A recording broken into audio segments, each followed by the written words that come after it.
कृष्ण का जो विवाह हुआ वो राक्षस विधि से हुआ।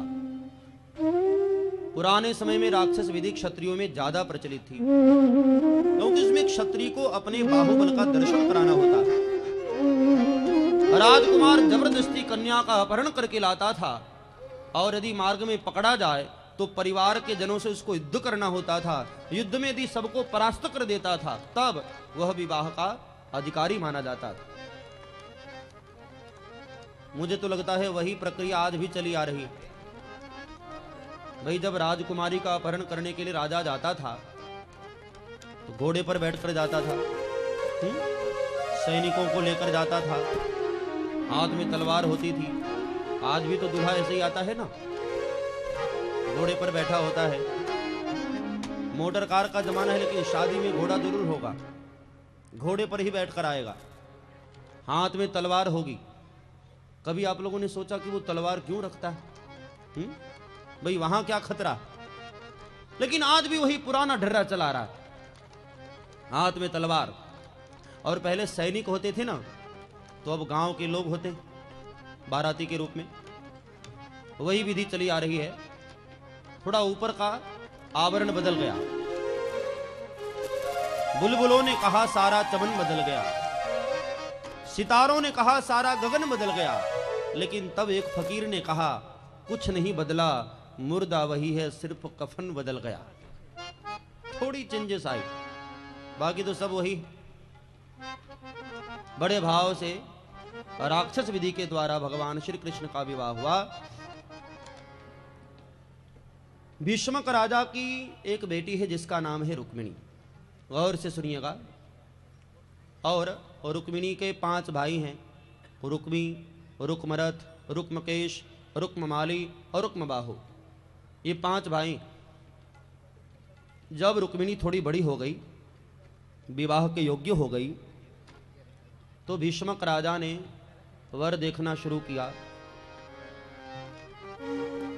रुक्मिणी ने कहा पिताजी मुझे शादी नहीं करनी।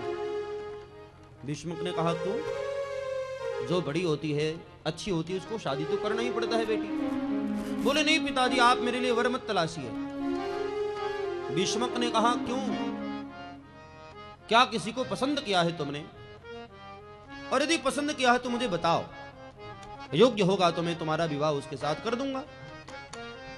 रुक्मिणी ने कहा जी पिताजी, मैं किसी को पसंद करती हूं। भीष्मक ने कहा ओ ये बात है, कौन है वो?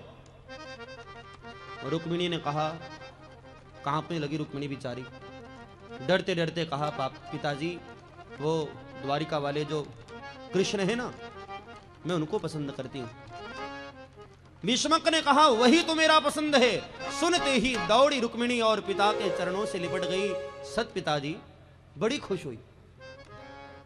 आजकल की रुक्मिणी होती है ना, रिली पापा, यदि ऐसा हो जाए तो बड़ी खुश होती।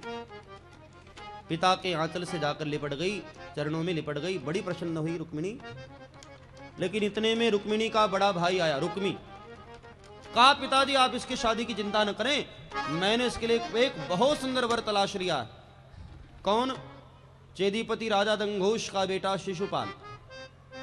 और रुक्मिणी ने कहा बड़े भैया, शिशुपाल को कहो अपने शिशु को पाले, मैं नहीं करने वाली उससे शादी। और रुक्मिणी ने कहा तुम चुप रहो, हाँ, बड़े जब बात करते हैं तो बच्चों को बीच में नहीं बोलना चाहिए। क्या कमी है उसमें? राजकुमार है, सुंदर है, नौजवान है, पैसे वाला है, राजा का बेटा है, वो क्या कमी है उसमें? रुक्मिणी को ले जाकर नाराज होकर कैद में रख दिया, कैद खाने में बंद कर दिया। रुक्मिणी बेचारी बड़ी दुखी हुई। पिता भी बोल न पाए, बेटा बड़ा हो गया है। कई बार पिता बड़ा मजबूर हो जाता बच्चों के आगे, कई बार बाप भी बहुत मजबूर हो जाता, चाह कर भी कुछ नहीं कर पाता। भीष्मक बेचारे बड़े मजबूर हो गए, क्या करूं? रुक्मिणी बेचारी रोती रहती है दिन भर। विवाह की तारीख नजदीक आती जा रही है। तब रुक्मिणी की एक दासी ने कहा तू यहां रोते रोते मर जाएगी, कृष्ण को पता भी न चलेगा। रुक्मिणी ने कहा तो मैं क्या करूं? अरे करना क्या, पता तो लगे ना द्वारिकाधीश को कि तू उनसे प्रेम करती है। रुक्मिणी ने कहा मैं तो कैद खाने में कैद हूं, मैं कर भी क्या सकती हूं। तो उसकी दासी ने कहा एक काम कर, तू पत्र लिख, द्वारिकाधीश के पास मैं भिजवाने का इंतजाम करती हूं, पता तो चले उनको ना। और पत्र लिखा। सुदेव नाम के ब्राह्मण को दिया गया पत्र, और पत्र लेकर के रातों रात आधी रात को सुदेव पहुंचे हैं द्वारिका नगरी। द्वारपालों ने कहा हे ब्राह्मण कहां? बोले महाराज इस वक्त द्वारिकाधीश से मेरा मिलना बहुत जरूरी है, मैं विदर्भ देश से आया हूं, एक पत्र लेकर आया हूं, जरूरी है मिलना। रात्रि आधी रात को पहुंचे हैं ब्राह्मण देव। द्वारपालों ने कहा ठीक है आप बाहर खड़े रहिए, मैं जरा पूछ कर आऊं भीतर। द्वारिकाधीश को जगाया। क्षमा करिएगा महाराज, मैं जगाना तो नहीं चाहता था, लेकिन एक ब्राह्मण आया और कह रहा कि इसी वक्त आपसे मिलना जरूरी। भगवान ने कहा ठीक है आने दो। ब्राह्मण देव भीतर गए। द्वारकाधीश ने प्रणाम किया। आओ ब्राह्मण कहो कैसे आना हुआ? सरकार मैं विदर्भ देश से आया हूं, आपने विदर्भ देश के राजा भीष्मक का नाम तो सुना होगा। प्रभु ने कहा कि हाँ सुना तो है मैंने। महाराज उनकी एक बेटी है जिसका नाम है रुक्मिणी, वो आपसे बहुत प्रेम करती है महाराज, मैं उसका प्रेम पत्र लेकर आया हूं। भगवान सुनकर बड़े प्रसन्न हुए। अच्छा क्या नाम है आपका? बोले मेरा नाम है सुदेव। भगवान ने कहा आपका नाम है सुदेव, मेरा नाम है वासुदेव। अच्छी जोड़ी बैठी, कहो क्या समाचार है? बोले महाराज रुक्मिणी आपसे बहुत प्रेम करती है और उसी ने ये पत्र भेजा है आपके लिए।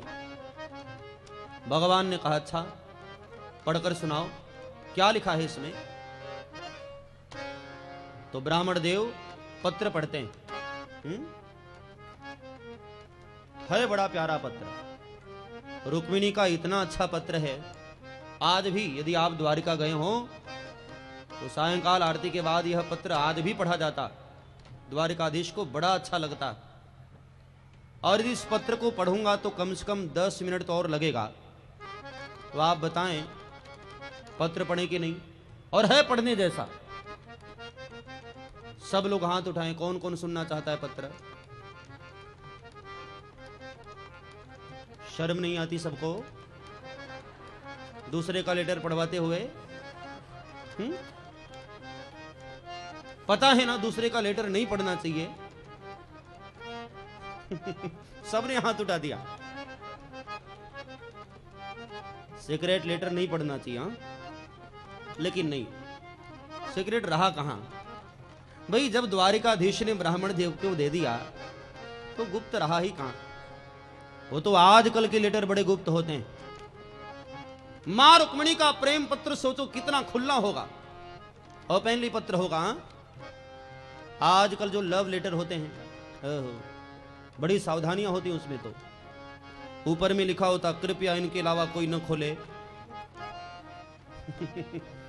उसमें चित्र भी बने होते हैं, पान के पत्ते जैसा कुछ बना होता है और एक बाण निकला हुआ होता है और कुछ कुछ लिखा भी होता है। बड़ी सावधानियां होती। जिनके हाथ में मिले वो कृपया उन तक पहुंचा देवे।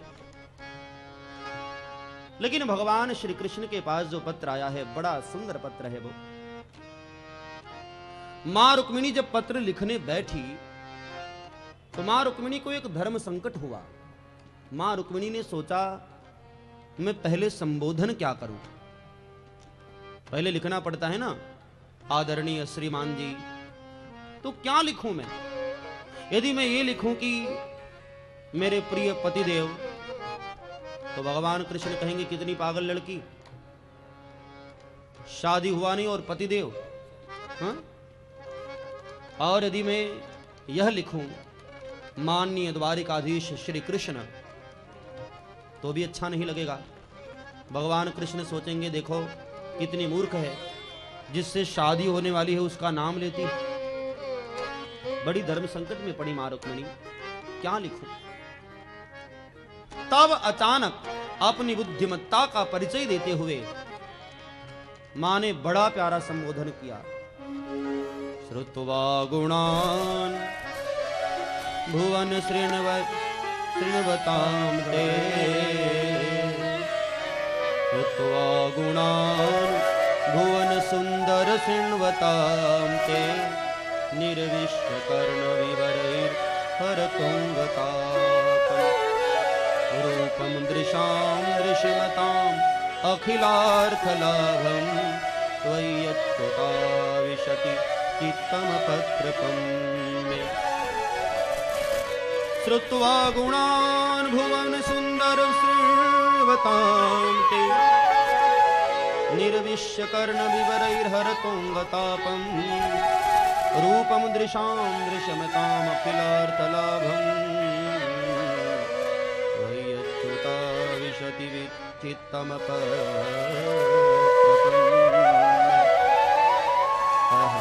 बड़ा सुंदर संबोधन किया। हे भुवन सुंदर, कितना बुद्धि लगाया होगा मां रुक्मिणी ने।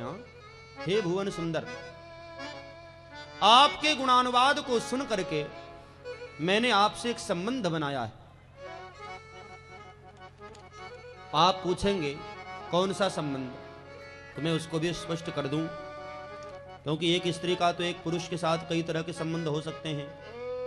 भाई बहन का भी संबंध होता है, पिता पुत्री का भी संबंध होता है। लेकिन मैं स्पष्ट कर दूं, हे द्वारिकाधीश, हे भुवन सुंदर, आपके सौंदर्य को देखकर दुनिया की कौन स्त्री, कौन राजकुमारी आपको पति रूप में पाने की कामना न करेगी। मैंने भी आपके सौंदर्य को, आपके गुणानुवाद को सुनकर आपके साथ जो संबंध बनाया है वो पति और पत्नी का संबंध बनाया।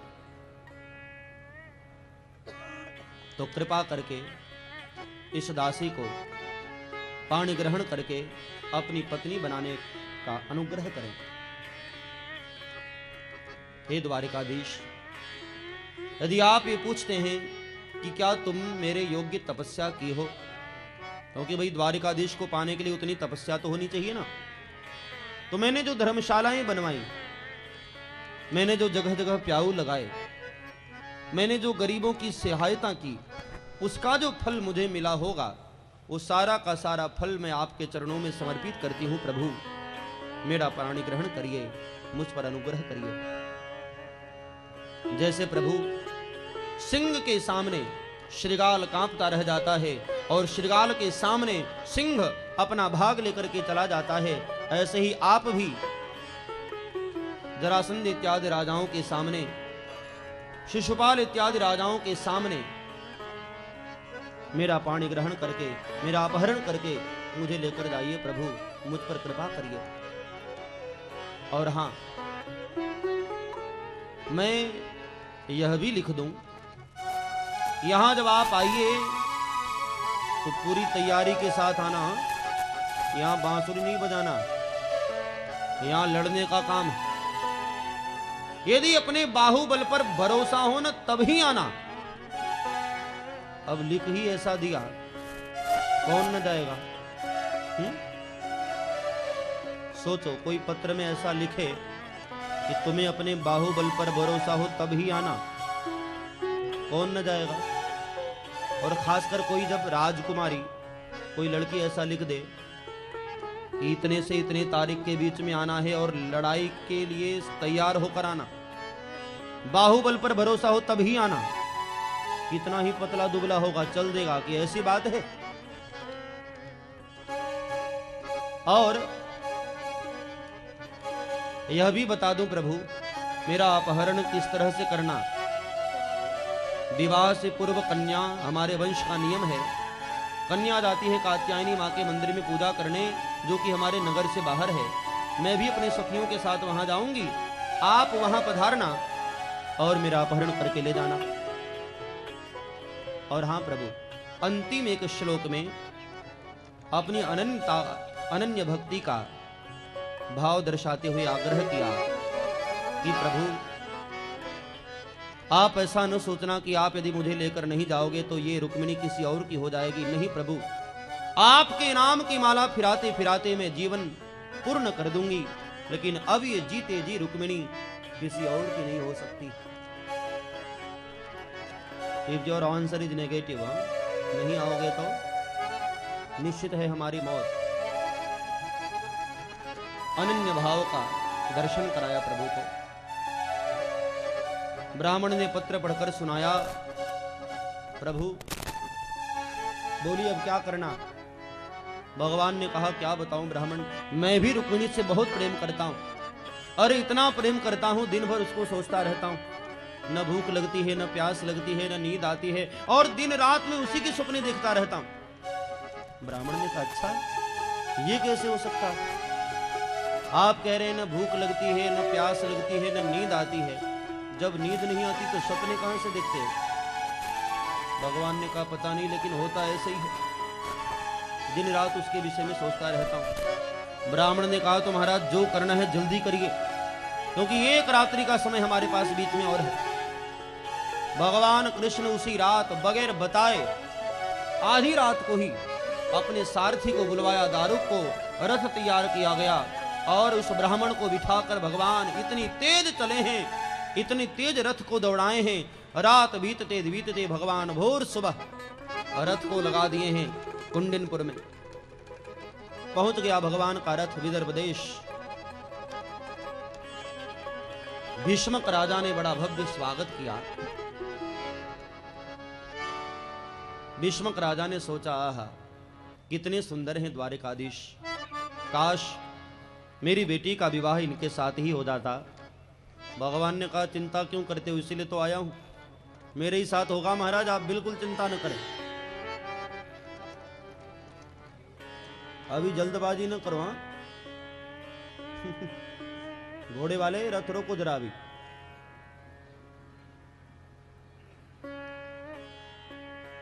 ज्यादा जल्दबाजी। द्वारिकाधीश पधारे। विदर्भ देश ने बड़ा भव्य उतारा दिया उनका। यहां जब शिशुपाल को पता चला कि द्वारिकाधीश भी आए हैं, शिशुपाल नारियल लेकर बैठा है, कांपने लगा नारियल। पंडितों ने कहा, तुझे क्या हुआ? बोले, तुम नहीं जानते हो महाराज, वो मेरा रिश्तेदार लगता है, बचपन से मैं उसको जानता हूं, बड़ी बुरी आदत है उसको चोरी की, कहीं मेरी रुक्मिणी को भी चुरा लिया तो। ब्राह्मणों ने कहा, चिंता न करो, आप नारियल पकड़ के बैठिए महाराज, हम सब व्यवस्था कर दिए हैं उसकी। और दूसरे दिन विवाह का जिस दिन समय आया, शिशुपाल चला है विवाह मंडप की ओर, मां रुक्मिणी चली है कात्यायनी मां के मंदिर की ओर, और भगवान श्री कृष्ण भी चले हैं अपहरण करने के लिए मंदिर के पीछे। मां रुक्मिणी अपनी सखियों के साथ 10,000 सैनिक और बीच में सखियां, उसके बीच में मां रुक्मिणी सुरक्षा का घेरा बना करके चारों ओर से सैनिक चल रहे हैं, बीच में मां रुक्मिणी जा रही हैं। मंदिर के सामने पहुंच गई।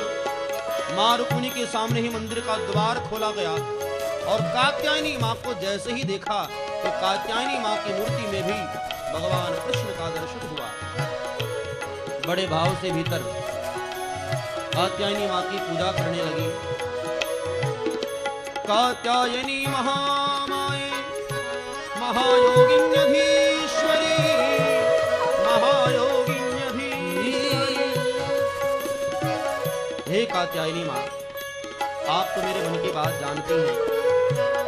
श्याम सुंदर को पति के रूप में मुझे मिलवा दीजिए, बस इतनी ही प्रार्थना। इतने में द्वारकाधीश भी रथ लेकर के मंदिर के पीछे आ गए। जैसे ही द्वारकाधीश आए, सैनिकों ने कहा, पकड़ो मारो। दौड़े सैनिक और भगवान खड़े होकर के मुस्कुरा दिए। जैसे ही मुस्कुराए, आहा, सैनिकों ने कहा, देखो तो कितना बढ़िया हंस रहा है। सैनिकों का होश उड़ गया। जैसे ही मुस्कुराए, सैनिकों ने कहा, आहा, कितना बढ़िया हंस रहा है, देखो तो हंसता कितना अच्छा है। भगवान चलने लगे। एक ने कहा, आहा, चलता कितना बढ़िया है, देखो तो क्या मस्ती के साथ से चल रहा। तब तक भगवान मंदिर के द्वार तक आ गए। एक ने कहा भैया मैं तो इसकी पीताम्बरी देखकर ही फिदा हो गया हूँ, क्या बढ़िया पीताम्बरी पहना। एक ने कहा अरे पीताम्बरी क्या देखता, गले वाली माला देखने कितना बढ़िया माला पहना। एक ने कहा भैया मैं तो मुकुट देखकर ही फिदा हो गया हूँ, क्या बढ़िया मुकुट पहना। तब तक भगवान रुक्मिणी का हाथ पकड़ करके मंदिर से बाहर लेकर चले आए। एक ने कहा अरे देखो तो कितनी बढ़िया जोड़ी लग रही। तब तक भगवान गोद में उठा करके चल दिए। एक सैनिक ने कहा वाह देखो गोद में उठाकर कितना प्यारा लग रहा है ले जाते समय। भगवान तब तक रथ में आकर विराजमान कर दिए और रथ पर बिठा करके रुक्मिणी को भगवान इतनी तेज भागे हैं, इतनी तेज भागे। घोड़े रथ में लगे तो ऐसे जरूर हैं, लेकिन ऐसा लग रहा है मानो आकाश में उड़ रहा। जय हो राधे राधे जय श्री राधे राधे राधे जय श्री राधे राधे राधे जय श्री राधे राधे राधे जय श्री राधे। कृपया कोई खड़े ना हो, सब बैठे रहे अपने स्थान पर। मेरी माताएं बैठ रहो, मेरी अच्छी माताओं प्यारी माताओं बैठ जाओ। राधे राधे जय श्री राधे राधे राधे राधे जय श्री राधे राधे जय श्री राधे राधे राधे जय श्री राधे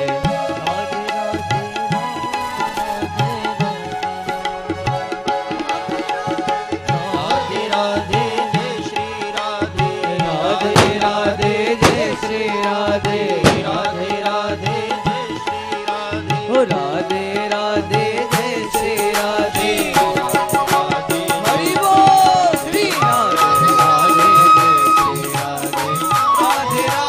जय श्री राधे राधे राधे जय श्री राधे राधे राधे जय श्री राधे हो राधे राधे जय श्री राधे हो राधे राधे जय श्री राधे हो राधे राधे जय श्री राधे हो राधे राधे जय श्री राधे राधे राधे जय श्री राधे राधे राधे जय श्री राधे। अब कृपया बैठ जाओ। अभी चुरा कर लेकर भागे हैं ना, अब तो धूमधाम से शादी भी तो होगी। कृपया सब बैठो शांति बनाकर। भगवान श्री कृष्ण रुक्मिणी को लेकर भागे और जिस शिशुपाल को पता चला, शिशुपाल बेचारा घबराने लगा। लेकिन रुक्मिणी के भाई रुक्मी ने कहा कि आप चिंता न करिए महाराज, मैं जब तक जीवित हूं तब तक द्वारकाधीश मेरी बहन को लेकर जा नहीं सकता। नाराज हुआ शिशुपाल, रुक्मी भी नाराज हुआ और सारी राजाओं की सेनाओं को लेकर के रुक्मी दौड़ा पीछे। द्वारकाधीश भागे जा रहे थे, बीच रास्ते में रुक्मी ने आकर के चारों ओर से घेर लिया। ठहरो द्वारकाधीश। भगवान श्री कृष्ण रुके। जरासंध इत्यादि बड़े बड़े खतरनाक असुर आए हैं साथ में। जरासंध ने कहा अच्छा ये करते हो, हर बार तो तुम बच जाते थे क्योंकि तुम्हारा भाई होता था, लेकिन अब तुम्हारा बचना नामुमकिन है, छोड़ूंगा नहीं मैं तुम्हें। जैसे ही राजाओं ने आक्रमण बोलना शुरू किया, कहा मारो, मारने के लिए दौड़े हैं जैसे ही, उसी समय जय जयकार होती। दाऊदी महाराज की जय, द्वारिकाधीश की जय। इन मौके पर दाऊदी महाराज पधारे हैं और दाऊ जी के साथ युद्ध आरंभ होता है उन असुरों का। देखते ही देखते कृष्ण और दाऊ ने दोनों ने मिलकर के असुरों को मार भगाया। रुक्मी के ऊपर भगवान नाराज होकर तलवार लेकर प्रहार करना चाहते थे, लेकिन रुक्मिणी के डर के कारण भगवान ने छोड़ दिया, उसको मारा नहीं। भोजकट नाम का नगर बसा करके वो रुक्मी बीच में ही रह गया, वापस नगर न लौटा। और इधर भगवान श्री कृष्ण रुक्मिणी को लेकर के आते हैं। इधर द्वारिका वासियों को पता चला था तो वसुदेव महाराज भी सारी तैयारी के साथ आते हैं। बीच माधवपुर में आकर के धूमधाम से दोनों का विवाह हुआ है। समुद्र के बिल्कुल किनारे पड़ता है माधवपुर, बड़ा प्यारा गांव है, वहां विवाह हुआ। भीष्मक राजा आए हैं कन्या पक्ष से, वर पक्ष से वसुदेव महाराज पधारे हैं द्वारिका वासियों को लेकर के, और बड़े ही धूमधाम के साथ बड़ा सुंदर मंडप बनाया गया है और मंडप में सारी तैयारियां हो चुकी हैं। दुल्हन के वेश में सजती है मां रुक्मिणी और दूल्हे के वेश में हमारे कन्हैया द्वारकाधीश सजे हैं, बड़े प्यारे लग रहे हैं। एक तो वैसे भी कृष्ण बड़े सुंदर लगते हैं, आज अब दूल्हे के वेश में सजे हैं, बड़े सुंदर लग रहे हैं प्रभु। घोड़े में विराजमान होकर के भगवान चले हैं मंडप की ओर, मां रुक्मिणी चली है मंडप की ओर, और सब लोग धूमधाम से भगवान श्री कृष्ण के बारात में शामिल होते हैं। आइए हम सब लोग भी, भाई शादी गुजरात में हो रही है ना, इसलिए गुजराती भाषा में आप समझ सकेंगे। जिसको भी बारात में नाचना हो अब वो खड़े हो जाएंगे। आवे छे ने आवे छे मारो बालो परनवा, आवे छे वो आवे छे ने आवे छे मारो बालो परनवा, आवे छे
धरती पर हर हर महादेव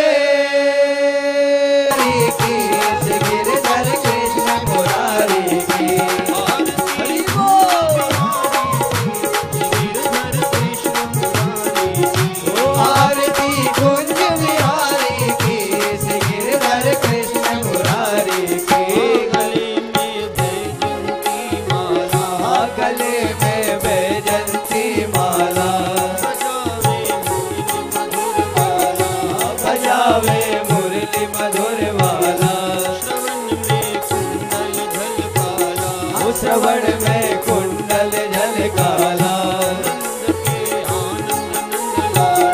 आनंद के आनंद नंद लाला वो गगन सम अंग कांति काली राधिका चमक रही आली रतन में खाड़े वन वाली भ्रमर सी अलग कस्तूरी तिलक चंद्र सी झलक ललित छवि श्यामा प्यारे की गिरधर कृष्ण मुरारी की आरती कुंज बिहारी की गिरधर कृष्ण मुरारी की हरि बोल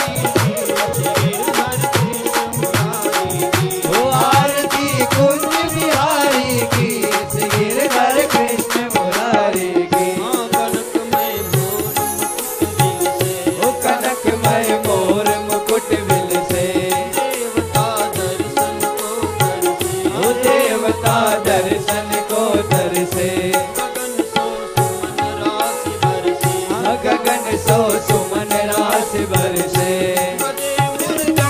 मधुर मृदंग ग्वालिनी संग अतुल रति गोप कुमारी की गिरधर कृष्ण मुरारी की आरती कुंज बिहारी की गिरधर कृष्ण मुरारी की आरती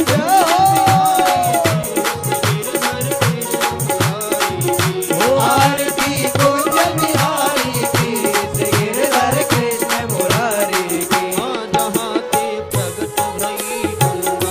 जहाँ से प्रकट भई गंगा